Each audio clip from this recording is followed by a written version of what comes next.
भगवान श्री कृष्ण ने बताया माता पिता को बेटी के घर का खाना क्यों नहीं खाना चाहिए।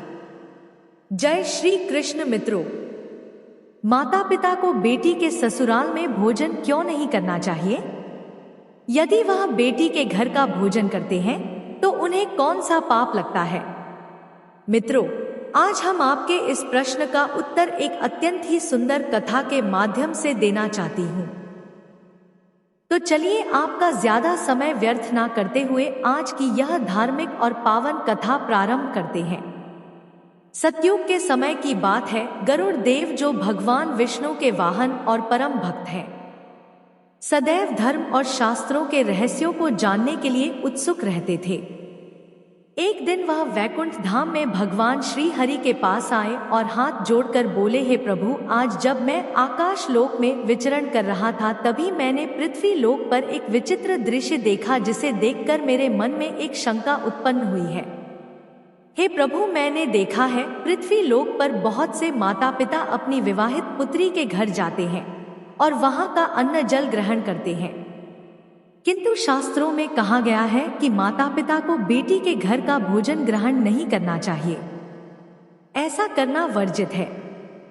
हे प्रभु, इस नियम के पीछे क्या कारण है? और यदि कोई माता पिता ऐसा करते हैं तो उन्हें कौन सा पाप भोगना पड़ता है? और मेरा दूसरा प्रश्न यह है कि इस संसार में सबसे बड़ा धन क्या है?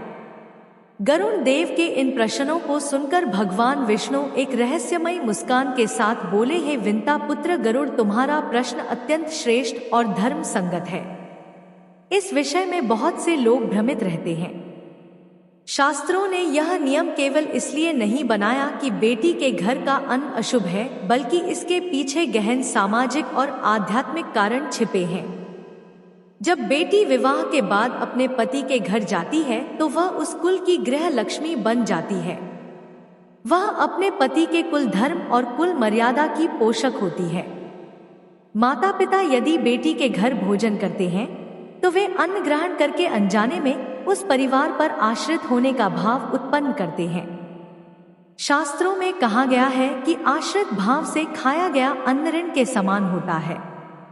माता पिता उस अन्न के ऋणी बन जाते हैं और यह ऋण उनके पुण्य का नाश करता है। यही कारण है कि इसे धर्मशास्त्र में अपात्र भोजन कहा गया है। हे गरुड़, यदि कोई माता पिता आवश्यकता या विवशता के बिना बेटी के घर बार बार भोजन करते हैं तो उन्हें पितृक में कष्ट भोगना पड़ता है। उनके पुण्य क्षीण हो जाते हैं। इसलिए शास्त्र कहता है कि पुत्र द्वारा दिया गया अन्न माता पिता के लिए पुण्यदायी होता है, परंतु कन्या द्वारा दिया गया अन्न पाप फल देने वाला होता है।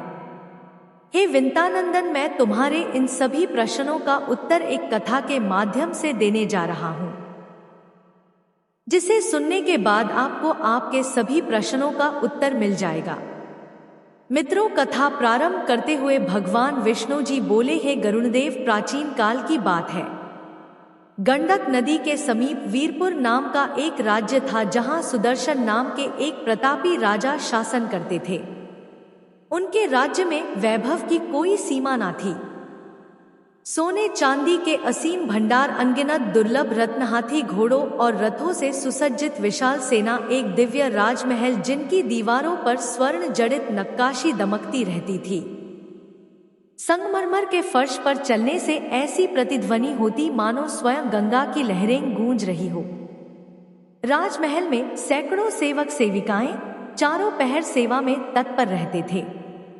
दरबार इतना भव्य था कि जब राजा राज सिंहासन पर विराजमान होता तो राजपुरुषों, मंत्रियों और सेनापतियों की पूरी सभा सम्मान में झुक जाती।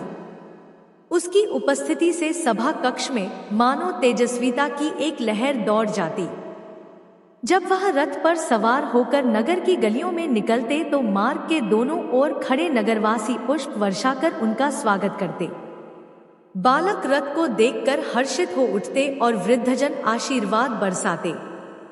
हर ओर राजा सुदर्शन की जय जयकार गूंजती, परंतु हे विंतानंदन, उस राजसी चकाचौंध के पीछे एक गहरा अंधकार छिपा था। जैसे ही रात का समय आरंभ होता सुदर्शन का मन बेचैन हो उठता। वह अकेला अपने विशाल कक्ष की खिड़की के पास खड़ा होकर आकाश की ओर देखता, मानो तारों से कोई अनकही बात कहना चाहता हो। वह स्वयं से प्रश्न करता, इतना वैभव, इतना यश, इतनी शक्ति और सम्मान, फिर भी मेरे मन को शांति क्यों नहीं मिलती? यह खालीपन कौन सा है जो सब कुछ होते हुए भी मुझे भीतर ही भीतर खाए जा रहा है? मित्रों, यह सब सोचकर राजा सुदर्शन की बेचैनी दिन प्रतिदिन बढ़ती जा रही थी। एक दिन राजा सुदर्शन ने दरबार के बीच अपने मंत्रियों और सभासदों से प्रश्न पूछते हुए कहा, मुझे बताओ, सबसे बड़ा धन क्या है? सोना चांदी, राजसत्ता, पुत्र पुत्री या प्रजा का प्रेम? यह प्रश्न सुनकर सभा में क्षण भर के लिए मौन छा गया। सभी मंत्री, अमात्य और राजपुरुष एक दूसरे का चेहरा देखने लगे। फिर एक एक करके सबने अपनी अपनी राय रखनी शुरू की। किसी ने कहा, स्वामी, सोना ही सबसे बड़ा धन है, क्योंकि उससे संसार की हर वस्तु खरीदी जा सकती है, हर इच्छा पूरी की जा सकती है। दूसरे ने कहा, नहीं महाराज, संतान सबसे बड़ा धन है, क्योंकि वही वंश को आगे बढ़ाती है, नाम को अमर बनाती है। तीसरे ने कहा, महाराज, प्रजा का सम्मान और उनका प्रेम ही सबसे बड़ा धन है, क्योंकि उसके बिना राजा अधूरा है। चाहे सोना हो या संतान, यदि प्रजा का स्नेह ना हो तो राजसत्ता टिक नहीं सकती। राजा सुदर्शन ने दरबार में उपस्थित सभी की बातें ध्यानपूर्वक सुनी, किंतु उनके हृदय को तृप्ति ना मिली। वह चुपचाप दरबार से उठे और अपने कक्ष की ओर चले गए। उसी रात राजा ने एक विचित्र स्वप्न देखा। स्वप्न में उसे एक वृद्ध साधु दिखाई दिए। उनके केश हिम के समान श्वेत थे, नेत्रों में असीम करुणा और मुखमंडल पर अद्भुत तेज झलक रहा था। वे किसी दिव्य प्रभा से आभासित प्रतीत हो रहे थे। साधु ने गंभीर स्वर में कहा, है राजन, तू सोने चांदी रत्न और वैभव के सागर में डूबा हुआ है, परंतु सच्चे धन से अब भी वंचित है। वह धन ना तेरे खजाने में है, ना दरबार की चकाचौंध में, ना तेरे पुत्र पुत्रियों के स्नेह में। वह धन तुझे केवल धर्म और सत्कर्म के मार्ग पर चलकर प्राप्त होगा।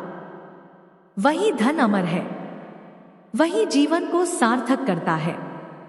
स्वप्न में साधु की वाणी सुनते ही सुदर्शन का हृदय कांप उठा और उसकी आंख खुल गई। स्वप्न विलीन हो गया, परंतु उन वचनों की गूंज उसके मन में प्रतिध्वनित होती रही। भोर होते ही वह व्याकुल मन से अपने राजपुरोहित को बुलवाता है और स्वप्न में देखी हुई बातें बताते हुए बोला, महाराज, मैंने एक अद्भुत स्वप्न देखा। मैंने देखा, स्वप्न में एक तेजस्वी वृद्ध साधु ने मुझसे कहा कि सबसे बड़ा धन नष्ट नहीं होता और वह केवल धर्म और सत्कर्म से ही प्राप्त होता है, किंतु मैं समझ नहीं पाया कि वह धन वास्तव में है क्या। कृपया बताइए, वह कौन सा धन है जो कभी नष्ट नहीं होता? राजा सुदर्शन की बात सुनकर राजपुरोहित शांत भाव से मुस्कुराए। उनके नेत्रों में गहन ज्ञान की झलक थी। वे मंद मुस्कान के साथ बोले, महाराज, आपका प्रश्न साधारण नहीं, अत्यंत गढ़ है। राजभोग और संपत्ति तो क्षण भंगुर है। सच्चे धन का रहस्य समझना चाहते हैं तो आपको उन साधु संतों और महर्षियों के पास जाना होगा जो सांसारिक बंधनों से परे हैं। वही आपको उस अमर धन का मार्ग दिखा सकते हैं। राजपुरोहित के इन वचनों ने राजा सुदर्शन के हृदय में एक नई ज्वाला प्रज्वलित कर दी। फिर राजा ने निश्चय कर लिया कि वह इस अदृश्य और अमर धन को पाने के लिए अपना राज सिंहासन, वैभव और सुख सुविधाएं सब कुछ त्याग दूंगा। मित्रों, आगे भगवान विष्णु जी गरुड़ देव से बोले, हे पक्षीराज, राजा सुदर्शन राजपुरोहित के मुख से यह बात सुनकर अपने विशाल राजमहल, सोने चांदी के भंडार और राज वैभव को छोड़कर अकेले ही वन की ओर निकल पड़ा। उसका पथ सरल नहीं था। कभी वह कांटों से भरे पथ पर चलता तो कभी घने और अंधकारमय जंगलों से होकर गुजरता, लेकिन उसके हृदय में एक ही ज्वाला प्रज्वलित थी। यह जानने की कि वह कौन सा धन है जो कभी नष्ट नहीं होता। कई दिनों की कठिन यात्रा के बाद थका हारा राजा सुदर्शन अंततः एक शांत वनाश्रम पहुंचा। वहां उसने देखा कि एक महात्मा गहन ध्यान में लीन है। उनका शरीर वयोवृद्ध था, पर चेहरा तेजस्वी और आंखें ज्ञान से भरी हुई थी। राजा ने उनके चरणों में प्रणाम किया और विनम्र स्वर में कहा, है गुरुदेव, मेरा नाम सुदर्शन है। मैं वीरपुर राज्य का राजा हूं। मैं वह जानने आया हूं जो आज तक मुझे किसी ने नहीं बताया। मेरे पास धन दौलत परिवार यश वैभव सब कुछ है, फिर भी मेरे भीतर खालीपन है। कृपा कर बताइए वह कौन सा धन है जो कभी नष्ट नहीं होता। महात्मा ने धीरे से अपने नेत्र खोले और शांत स्वर में बोले, हे राजन, तुम्हारे पास जो कुछ है वह समय का दिया हुआ है और समय जब चाहे छीन सकता है। सोना चांदी चोर ले जा सकते हैं, राजपाट विद्रोह से छीन सकता है, संतान मृत्यु से दूर हो सकती है, यश बदनामी से मिट सकता है, किंतु एक धन ऐसा है जिसे ना समय छीन सकता है ना मृत्यु। वह तुम्हारे साथ जाएगा। महात्मा के मुख से यह शब्द सुनकर राजा विस्मित होकर बोला, हे गुरुदेव, वह धन क्या है?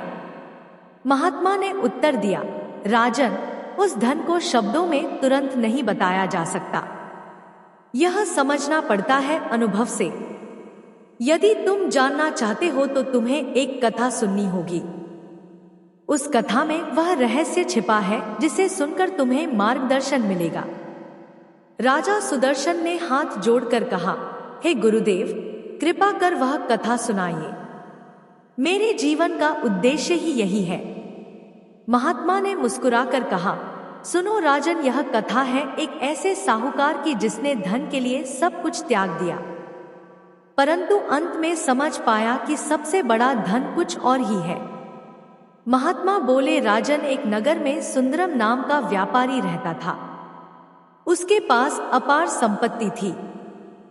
सोने चांदी के भंडार, असंख्य नौकर चाकर और व्यापार के इतने स्रोत कि दिन रात धन उसके घर में बरसता था। नगरवासी उसे सम्मान से देखते और उसकी प्रशंसा करते, परंतु धन के अहंकार ने उसके भीतर कठोरता भर दी थी। सुंदरम अपने धन के बल पर गरीबों को दबाता, मजदूरों से अधिक काम करवाता और कभी किसी की मदद नहीं करता। उसे लगता था कि धन ही सब कुछ है और धन ही उसे अमर बना देगा। समय बीतता गया। एक दिन उसके नगर में महामारी फैली। लोग मरने लगे, नगर वीरान होने लगा। इस बीमारी की चपेट में धीरे धीरे उसका परिवार भी आ गया। उसकी आंखों के सामने उसके 2 बेटे और पत्नी चल बसे। सुंदरम लाखों स्वर्ण मुद्राएं खर्च करके वैद्य बुलाता, दवाएं मंगवाता, परंतु मृत्यु ने उसकी एक ना सुनी। हे राजन, इस घटना के बाद पहली बार उस व्यापारी को एहसास हुआ कि उसका धन कितना असहाय है। उसने सोचा, जो धन मेरे सामने खड़ा होकर मेरी रक्षा नहीं कर पा रहा, क्या वह सचमुच धन है? दुख और पछतावे में डूबकर वह नगर से बाहर निकल गया। रास्ते में उसे एक साधु मिले। साहूकार रोते हुए उनके चरणों में गिर पड़ा और रोते हुए बोला, महाराज, मेरे पास इतना धन था कि मैं खुद को दुनिया का सबसे बड़ा धनवान मानता था, पर आज मैं अकेला हूं। सब छीन गया। बताइए कौन सा धन है जो मृत्यु भी नहीं छीन सकती? साधु ने शांत स्वर में उस साहूकार को उत्तर दिया और बोले, साहूकार, जो धन तूने कमाया वह तेरा नहीं था, वह केवल समय के लिए था। असली धन तो पुण्य, धर्म और भक्ति है। जब तुम दीन दुखियों की सेवा करोगे, सत्य और करुणा का पालन करोगे, तभी तुम्हारा धन अमर होगा और तुम्हें मोक्ष की प्राप्ति होगी। साधु महात्मा की बातें सुनकर साहूकार का हृदय परिवर्तित हो गया। फिर उसने अपना शेष जीवन गरीबों की सेवा में लगा दिया। अनाथ बच्चों के लिए आश्रय बनाए, भूखों को भोजन कराया और जब अंत समय आया तो उसके चेहरे पर संतोष की मुस्कान थी, क्योंकि अब वह जान चुका था कि अमर धन केवल पुण्य है। मित्रों, महात्मा जी ने कथा समाप्त कर राजा सुदर्शन से कहा, है राजन, उस साहूकार ने सब कुछ खोकर यह सत्य पाया, परंतु यह सत्य तुम्हें साधु संतों के वचन से मिल रहा है। अगर तुम इसे समझ लो तो तुम्हारे जीवन का अर्थ कितना ऊंचा हो सकता है। साधु महात्मा की बातें सुनने के बाद राजा सुदर्शन कुछ देर मौन बैठे रहे। उनके चेहरे पर विचारों का भार स्पष्ट था। फिर उन्होंने हाथ जोड़कर कहा, हे गुरुदेव, आपकी कथा ने मेरे हृदय को झकझोर दिया। परंतु यदि सचमुच धन, वैभव और परिवार सब नश्वर हैं और केवल पुण्य ही सबसे बड़ा धन है, तो फिर राजधर्म, प्रजाधर्म और भक्ति का स्थान कहाँ है? क्या केवल दान और सेवा ही उस धन का मार्ग है? राजा सुदर्शन के इस प्रश्न को सुनकर महात्मा ने शांत स्वर में उत्तर दिया, हे राजन, तुम्हारा यह प्रश्न उचित है। पुण्य केवल दान करने से नहीं मिलता। दान तो एक अंग है। असली पुण्य तो तब होता है जब तुम अपने कर्तव्यों को धर्म के अनुसार निभाते हो। एक राजा के लिए प्रजा की रक्षा करना, अन्याय का नाश करना, सत्य का पालन करना और धर्म को बढ़ाना ही सबसे बड़ा पुण्य है। जैसे एक साधु तपस्या से पुण्य कमाता है, वैसे ही राजा न्याय और धर्म पालन से पुण्य अर्जित करता है। हर व्यक्ति का धर्म अलग है, परंतु धर्म निष्ठा और करुणा ही उसका शाश्वत धन बनती है। राजा ने दोबारा पूछा, है गुरुदेव, यदि पुण्य ही अमर धन है तो क्या इसका फल मृत्यु के बाद भी आत्मा को मिलता है? महात्मा ने गहरी दृष्टि से राजा को देखा और बोले, हाँ राजन, जब मनुष्य इस संसार से विदा लेता है तब उसके सोने चांदी के भंडार यही रह जाते हैं। उसके राजमहल धूल में मिल जाते हैं। उसका नाम यश समय के गर्त में खो जाता है, किंतु उसके पुण्य कर्म और पाप कर्म ही आत्मा के साथ जाते हैं। यही आगे चलकर उसे स्वर्ग या नरक के मार्ग पर ले जाते हैं। यही अगले जन्म का आधार बनते हैं। यही वह खजाना है जो कभी नष्ट नहीं होता। राजा सुदर्शन ने गहरी सांस ली और कहा, गुरुदेव, अब मुझे समझ आ रहा है कि अमर धन अलग अलग व्यक्ति के लिए अलग कर्तव्यों से बनता है। व्यापारी के लिए दान और सेवा, आर्ष के लिए तप और करुणा और राजा के लिए धर्म पालन। किंतु क्या इस मार्ग पर चलने के लिए केवल कर्म ही आवश्यक है या भक्ति भी उतनी ही जरूरी है? महात्मा मुस्कुराए और बोले, हे राजन, आपने बहुत गढ़ प्रश्न किया है। कर्म और भक्ति दोनों मिलकर ही अमर धन का निर्माण करते हैं। इसे समझाने के लिए अब मैं तुम्हें एक भक्त की कथा सुनाऊंगा, जिसने साधारण जीवन जीते हुए भी भक्ति से इतना धन अर्जित किया कि देवता भी उसका सम्मान करते हैं। महात्मा बोले, राजन, तुमने उचित प्रश्न किया है कि क्या भक्ति भी अमर धन का मार्ग है। अब मेरी बात ध्यान पूर्वक सुनो। मैं तुम्हें एक ऐसे बालक की कथा सुनाने जा रहा हूं जिसने भक्ति से वह धन अर्जित किया जो आज भी अमर है। उस बालक का नाम ध्रुव है। हे राजन, एक समय की बात है, उज्जवल राज्य का राजकुमार ध्रुव अपनी बाल सुलभ मासूमियत में कभी नहीं सोच सकता था कि उसके अपने ही घर में उसके साथ भेदभाव होगा। उसका हृदय राजमहल की चकाचौंध में नहीं बल्कि मां के स्नेह में बसता था। किंतु नियति ने जैसे उसकी बाल्यावस्था की कोमल भावनाओं को परखने की ठान ली। राजमहल में एक दिन ऐसा आया जब ध्रुव ने खेलक में अपने पिता महाराज उत्तानपाद की गोद में बैठने की इच्छा जताई, परंतु उसकी सौतेली रानी ने उसे तिरस्कार भरे शब्दों से रोक दिया। उस क्षण उसकी नन्ही आंखों में आंसू छलक आए। वह राजकुमार होकर भी अपने ही महल में अपमानित हुआ। रोते रोते जब वह अपनी माता सुनीति के पास पहुंचा तो अपने बेटे ध्रुव को इस प्रकार से रोता देख वह व्यथित हो उठी। उन्होंने बेटे के आंसुओं को पोंछते हुए कहा, बेटा, संसार का सुख चंचल है, राज सिंहासन भी टिकाऊ नहीं। यदि तुझे सच्चा सहारा चाहिए तो तुम भगवान की शरण में जाओ। वह तुम्हें ऐसा खजाना देंगे जिसे कोई छीन नहीं सकता, जो ना समय से मिटेगा ना मृत्यु से। माता के इन शब्दों ने बालक ध्रुव के हृदय को झकझोर दिया। उसी क्षण बालक ध्रुव ने निश्चय कर लिया कि वह राजमहल के सुख सुविधाओं को त्याग कर ईश्वर की खोज में जाएगा। एक रात चुपचाप वह महल छोड़कर घने अंधकारमय वन की ओर निकल पड़ा। वन का वातावरण भयावह था। कहीं हिंसक पशुओं की गर्जना, कहीं ठंडी हवाओं की सरसराहट, कहीं कांटों से भरी झाड़ियां। परंतु उस नन्हे बालक का साहस अद्भुत था। उसने वन के मध्य एक स्थिर स्थान चुना और ईश्वर की ध्यान साधना में लीन हो गया। दिन बीतते गए। कभी उसने केवल पत्ते खाए, कभी सिर्फ जल पिया और अंत में तप की तीव्रता इतनी बढ़ गई कि वह मात्र प्राणवायु पर ही जीवित रहने लगा। उसका तन क्षीण हो गया, परंतु मन और श्रद्धा अटल रही। ध्रुव की आंखों में ईश्वर का नाम था। उसकी श्वास में प्रभु की पुकार थी। उसकी निष्कलंक भक्ति और कठोर तपस्या से देवक भी विचलित हो उठे। अंततः उसकी भक्ति ने स्वयं भगवान विष्णु को प्रसन्न कर दिया।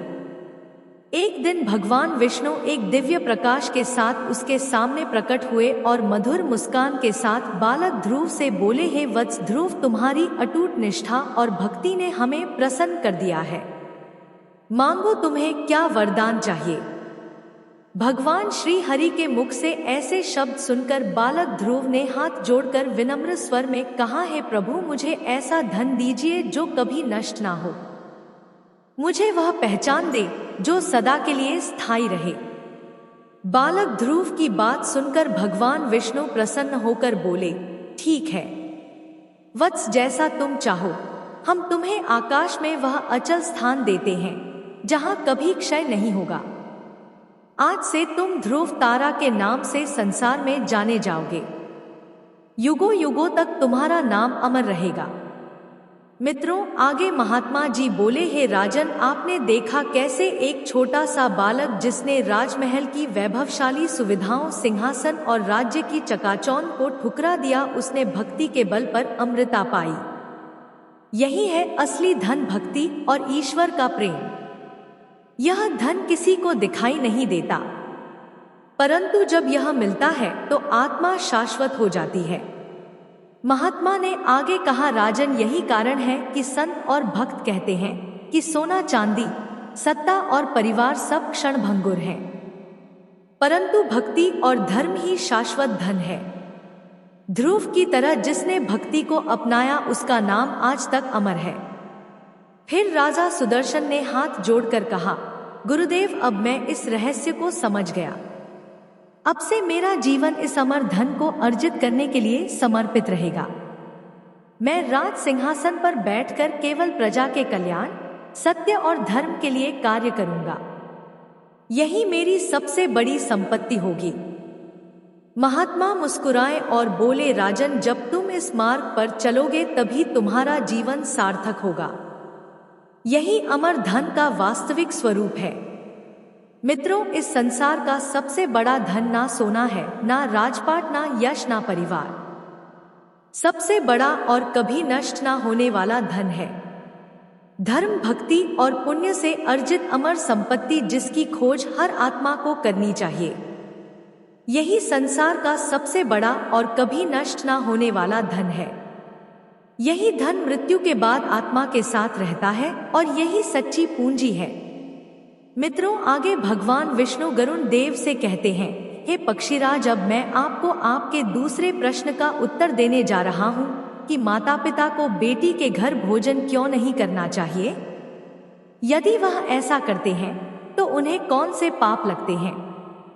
तो सुनो, प्राचीन समय की बात है।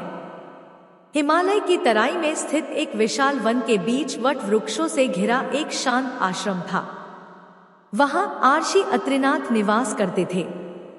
वेदों के झाता, धर्म शास्त्रों के मर्मज्ञ और अपने शिष्यों को सदाचार का उपदेश देने वाले संत थे। उनके आश्रम में सदैव हवन की सुगंध, वेद मंत्रों की ध्वनि और शांति का अद्भुत वातावरण व्याप्त रहता था। एक दिन प्रातः काल के समय जब आश्रम के मध्य में यज्ञ की अग्नि धक रही थी और शिष्य वेद पाठ कर रहे थे, तभी एक वृद्ध दंपत्ति वहां पहुंचे। उनकी आंखों में थकान और मन में व्याकुलता थी।